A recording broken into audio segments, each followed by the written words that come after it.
Hello friends. कहा जाता है एग्ज़ाम की तैयारी से पहले अच्छी रणनीति होनी चाहिए। वही रणनीति आपको सफलता तक पहुंचा देती है। तो आज उसी रणनीति की हम बात करेंगे कि कैसे तैयारी करना है, कहाँ से प्रश्न आएंगे, ये सब के बारे में हम जान लेंगे। और कहा ही जाता है कि जो पहले कुछ दिन तलवार की धार तेज करने में काहे न लग जाए, लेकिन तेज करूँगा तभी तलवार का यूज करूँगा। तो वही चीज़ है कि प्रिपरेशन स्टार्ट करने से पहले संपूर्ण सिलेबस जानना बहुत ज़रूरी हो जाता है, क्योंकि इससे प्रिपरेशन करने में काफ़ी आसानी हो जाती है। तो चलिए संपूर्ण विश्लेषण करते हैं सिलेबस का। तो चलिए शुरू करते हैं। हाँ, एक बात और कि जो लोग अभी तक चैनल को सब्सक्राइब नहीं किए हैं वो कृपया सब्सक्राइब कर लीजिएगा, क्योंकि सब्सक्राइब करना तो फ्री ही है। आप लोगों को सब्सक्रिप्शन लेने के लिए नहीं बोल रहे हैं जो। तो चलिए शुरू करते हैं। देखिए फ्रेंड्स, सिलेबस की बात हो रही है आज।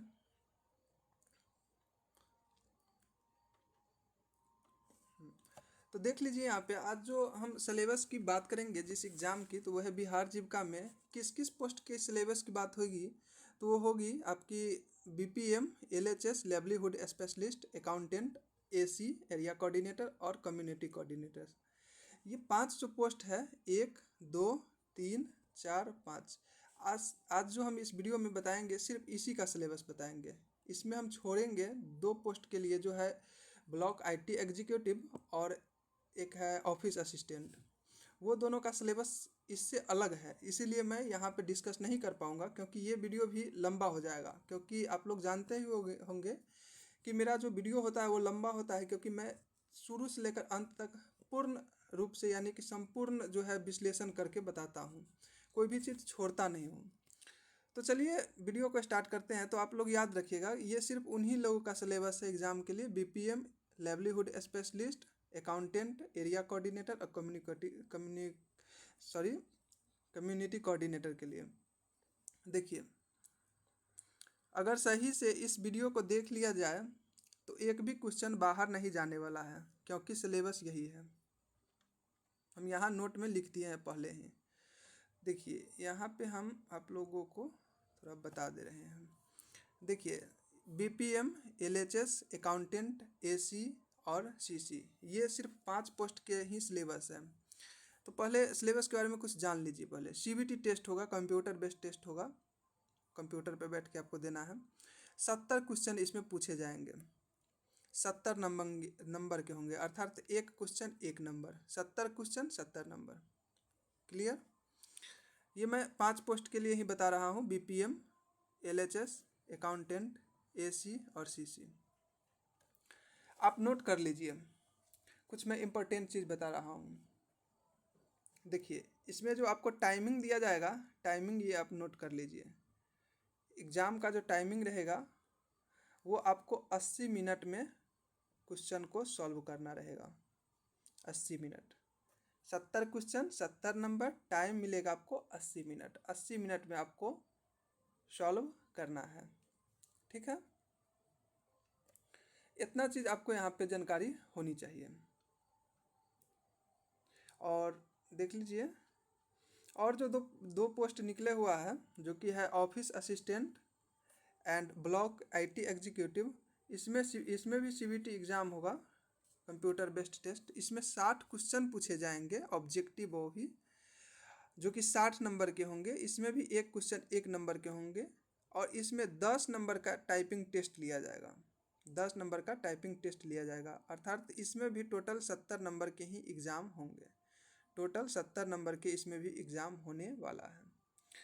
देखिए, इसमें भी आप समझ लीजिए कि जो 10 नंबर के जो ये टाइपिंग टेस्ट होंगे, इसके लिए 14 मिनट अलॉट होता है। कैसे होता है ये सब मैं एक वीडियो स्पेशल लाऊंगा, ब्लॉक इसके लिए सिलेबस का, ब्लॉक आईटी एग्जीक्यूटिव और ऑफिस असिस्टेंट का लाऊंगा। तो सेपरेट उसमें मैं बता दूंगा कैसे 14 मिनट टाइम दिया जाता है। तो आप यहाँ पे ये रख लीजिए कि 60 क्वेश्चन 60 नंबर का आपको जो सीबीटी होगा, उसके लिए आपको जो 70 मिनट का समय दिया जाएगा। 70 मिनट का समय दिया जाएगा। 70 मिनट में आपको 60 प्रश्न हल करने रहेंगे, 60 क्वेश्चन आपको सॉल्व करने रहेंगे 70 मिनट में, ठीक है। और ये जो 10 क्वेश्चन है वो आपको 14 मिनट में हल करने रहेंगे। टोटल इसमें भी 70 क्वेश्चन नहीं 70 नंबर का हो जाता है, सॉरी 70 नंबर का ये भी पेपर आपका हो जाएगा। तो अब मैं यहाँ पे सिर्फ बात करूँगा कि जो सिलेबस है वो BPM अर्थात block project manager, livelihood specialist, accountant, area coordinator और कम्युनिटी कोऑर्डिनेटर के एग्ज़ाम का सिलेबस के बारे में ही चर्चा करूंगा। इसमें मैं छोड़ रहा हूं ब्लॉक IT एग्जीक्यूटिव और ऑफिस असिस्टेंट के सिलेबस को, क्योंकि उसका सिलेबस कुछ अलग हो जाता है, तो उसका मैं एक सेपरेट वीडियो ला दूंगा। तो देख लेते हैं, याद रखिएगा इसी पोस्ट के लिए सिर्फ है। तो संक्षेप में पहले सिलेबस जान लीजिए। इसमें आपको 70 नंबर के रहेंगे, ऊपर तो मैं बता ही दिया हूँ 70 नंबर के एग्जाम होंगे, 70 क्वेश्चन रहेंगे, जिसमें से देख लीजिए मैथ में आपको 14 क्वेश्चन पूछे जाएंगे। मैथ से 14 क्वेश्चन रहेंगे, 14 नंबर के रहेंगे। रीजनिंग में आपको 9 क्वेश्चन पूछे जाएंगे, रीजनिंग से 9 नंबर के होंगे, अर्थात एक क्वेश्चन 1 नंबर। कंप्यूटर से आपको 10 क्वेश्चन पूछे जाएंगे, 10 नंबर के होंगे। करेंट GK GS से 17 क्वेश्चन पूछे जाएंगे, 17 नंबर के होंगे। सब्जेक्ट स्पेशल नॉलेज उससे 20 क्वेश्चन पूछे जाएंगे और 20 नंबर के होंगे। यही सबसे मेन इस बार होने वाला है। चलिए, ये तो आपको संक्षेप में सिलेबस है। अब मैं विस्तार से बता देता हूँ कि सिलेबस में आपको क्या क्या पढ़ना है। बात कर लेते हैं करेंट में, कि करेंट में क्या से कितना नंबर से कितना क्वेश्चन पूछे जाएंगे, ये सब जान लीजिए पहले। करेंट से जो आपको 17 क्वेश्चन इसमें आने वाले हैं, करेंट से 17 क्वेश्चन आएंगे, 17 नंबर के आएंगे। करेंट और GK GS इसमें दोनों इंक्लूड रहेंगे। 17 क्वेश्चन 17 नंबर के आएंगे। उसमें से पुरस्कार और सम्मान, राष्ट्रीय और अंतर्राष्ट्रीय, इससे आपको 3 क्वेश्चन देखने को मिलेगा और 3 नंबर के होंगे। महत्वपूर्ण योजना अर्थात मुख्य सरकारी योजना और कार्यक्रम, इसमें 3 क्वेश्चन इससे भी आपको पूछे जाएंगे। भारत का इतिहास आधुनिक सेक्शन से आपको क्वेश्चन 3 पूछे जाएंगे, 3 क्वेश्चन यहाँ से पूछे जाएंगे। राष्ट्रीय और अंतर्राष्ट्रीय संगठन से 3 क्वेश्चन पूछे जाएंगे। विज्ञान और प्रौद्योगिकी मूल वैज्ञानिक अवधारणाएं और हाल के विकास जो भी हुए हैं वैज्ञानिक विकास, वो उससे 3 क्वेश्चन पूछे जाएंगे। और है आपको खेल से संबंधित प्रश्न अर्थात महत्वपूर्ण खेल आयोजन, खिलाड़ी और उपलब्धियां, इससे 2 क्वेश्चन मिलेंगे। तो 2 question 3 question 3 question 3 question 3 question और ऊपर 3 क्वेश्चन, ये टोटल 17 नंबर के आपके 17 क्वेश्चन और 17 नंबर के करेंट और GK GS से आपको प्रश्न आने वाले हैं। और आगे बात कर लेते हैं रीजनिंग से। अब देखिए, रीजनिंग की बात करें तो इससे 9 क्वेश्चन आने वाले हैं। रीजनिंग से 9 प्रश्न आएंगे। उसमें आपको कहाँ कहाँ से आएंगे, देखिए, विश्लेषणात्मक तर्क शक्ति अर्थात analytical reasoning, schematic analogy, symbolic number analogy, figural analogy, schematic series, number series, figural series, इससे आपको 3 क्वेश्चन आएंगे। इसमें से कोई भी हो सकता है, लेकिन इससे आपको 3 प्रश्न आएंगे। देखिए, उसके बाद अंक गणितीय तर्क शक्ति अर्थात अर्थमेटिक जो रीजनिंग होता है, अर्थमेटिक रीजनिंग, उससे भी आपको 3 प्रश्न आएंगे। Numeric operation, symbolic operation, trends, space visualisation, space orientation, visual memory, इससे आपको 3 प्रश्न यहाँ से भी आएगा, अर्थात 9 क्वेश्चन रहेंगे। क्लासिफिकेशन से आपको विषम वगैरह जो चुनना होता है, 4 ऑप्शन दिया रहता है। विषम अंक का भी विषम हो सकता है, वर्ड का भी विषम हो सकता है, हिंदी वर्ड, अंग्रेजी वर्ड, ये सब से विषम चुनने को आता है। इससे आपको 3 प्रश्न आएंगे। टोटल आपको 3 नंबर 3 क्वेश्चन ये, 3 क्वेश्चन ये, 3 क्वेश्चन ये, यानी 9 क्वेश्चन 9 नंबर के आपको रीजनिंग से आने वाले हैं। और देख लेते हैं मैथ की। अब बात कर लेते हैं मैथ से कहाँ कहाँ से क्वेश्चन, क्या क्या क्वेश्चन आने वाला है। देखिए फ्रेंड्स, मैथ की बात करें तो मैथ से आपको क्वांटिटेटिव एप्टीट्यूड से आएंगे। टोटल क्वेश्चन 9 आएंगे, 9 क्वेश्चन आने वाले हैं, जिसमें से कौन कौन चैप्टर से आएंगे। प्रतिशत से आएंगे, अनुपात समानुपात से आएंगे, रेशियो प्रोपोर्शन से आएंगे, परसेंटेज से आएंगे, एवरेज से आएंगे अर्थात औसत से आने वाला है, सिंपल इंटरेस्ट से आने वाला है, साधारण ब्याज, कंपाउंड इंटरेस्ट से आने वाला है, चक्रवृद्धि ब्याज से, प्रॉफिट एंड लॉस से आने वाला है, लाभ और हानि से, पार्टनरशिपिंग से आने वाला है, साझेदारी व्यवसाय से आने वाला है, टाइम एंड डिस्टेंस से आने वाला है अर्थात समय और दूरी से। ये इन आठों जो चैप्टर, ये 8 चैप्टर हुआ, 8 चैप्टर से आपको 9 क्वेश्चन आएंगे और ये 9 नंबर के होंगे। ठीक है, और आगे बढ़ लेते हैं। मैथ का ही एक सेक्शन है डेटा इंटरप्रिटेशन। जैसे ग्राफ वगैरह जैसा होता है ऐसे वाला क्वेश्चन सब आएगा, फिर ऐसे रहता है ग्राफ में जो रहता है, ये हो गया 2005 से 2000, ये इस तरह से जो रहता है डाटा इंटरप्रिटेशन में आता है। उससे 3 क्वेश्चन आपको आएंगे, ग्राफली इसको कहा जाता है, ग्राफ तरह का होता है। तो 3 क्वेश्चन आपको यहाँ से आएंगे, तो 9 क्वेश्चन यहाँ से, 3 क्वेश्चन यहाँ से, 9 3 12। और देखिए 2 क्वेश्चन कहाँ से आपको आएंगे, 2 क्वेश्चन जो है आपको मिलान अवधारणा से आएंगे, मैचिंग कंसेप्ट से आएंगे। ये रीजनिंग का ही भाग है, लेकिन मैं यहाँ पर इंक्लूड कर लिया हूँ। इंडेक्सिंग, एंट्रेंस मैचिंग, डेटा और सीटिंग मैचिंग, वर्ड बिल्डिंग, इससे आपको 2 क्वेश्चन आएंगे। अर्थात इससे आपको मतलब टोटल जो मैथ से है आपको 14 प्रश्न देखने को मिलेगा।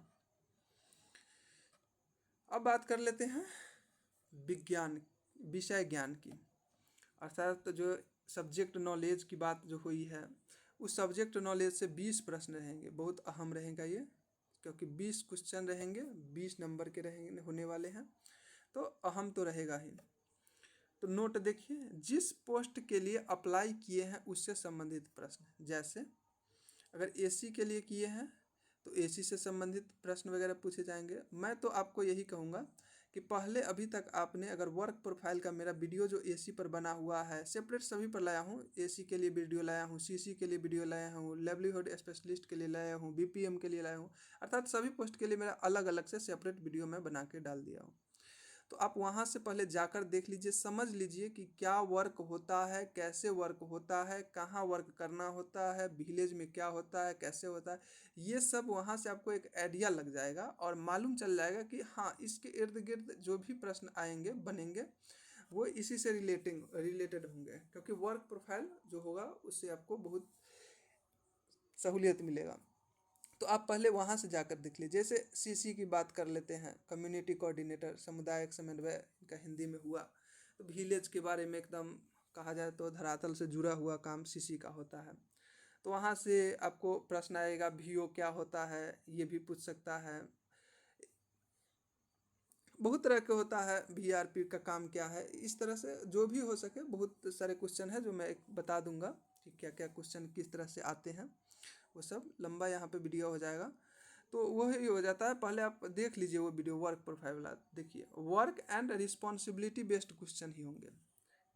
जिस पोस्ट के लिए ऐसे देखिए, जैसे आप बीपीएम के लिए अप्लाई किए हुए हैं, तो बीपीएम मैनेज कैसे करते हैं ऑफिस के सभी स्टाफों के बीच, मैनेजमेंट किस तरह से करते हैं, उनका रिस्पॉन्सिबिलिटी क्या क्या होता है। तो पहले आप वर्क जानिएगा तभी तो रिस्पॉन्सिबिलिटी जानिएगा, वर्क प्रोफाइल जानिएगा, उसमें रिस्पॉन्सिबिलिटी क्या क्या होता है, बीपीएम को क्या काम होता है, ये सब आपको समझ में आ जाएगा।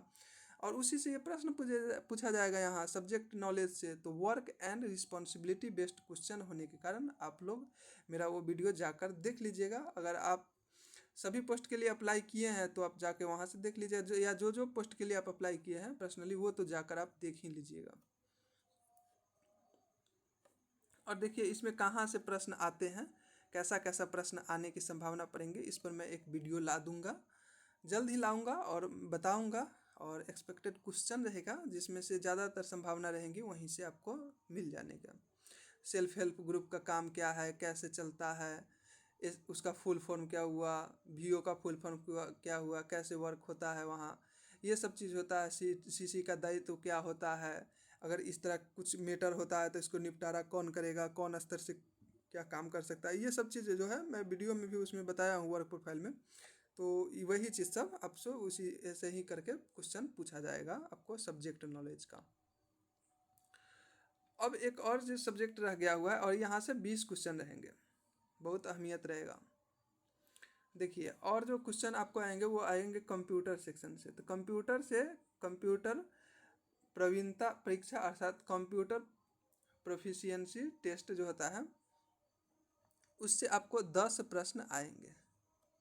कंप्यूटर भी अहमियत रखेगा क्वेश्चन, क्योंकि 10 नंबर आएंगे और जो लोग इससे जुड़े नहीं रहते वो कंप्यूटर को ज़्यादा अपने सिलेबस में नहीं इंक्लूड करते और नहीं पढ़ते हैं, तो 10 नंबर यहाँ से आपको लेना है तो आपको कंप्यूटर भी पढ़ना पड़ेगा।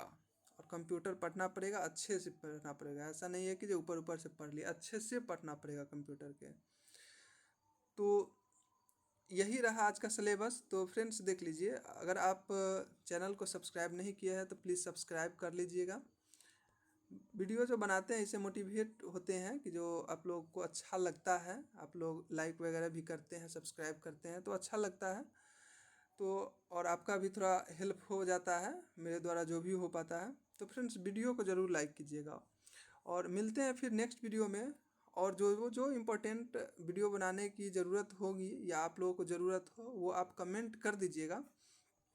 और कमेंट में तो आप लोग जानते ही होंगे, कमेंट का रिप्लाई भी हम देते हैं, तो कमेंट आप ज़रूर कीजिएगा, रिप्लाई मैं वहाँ देता हूँ। और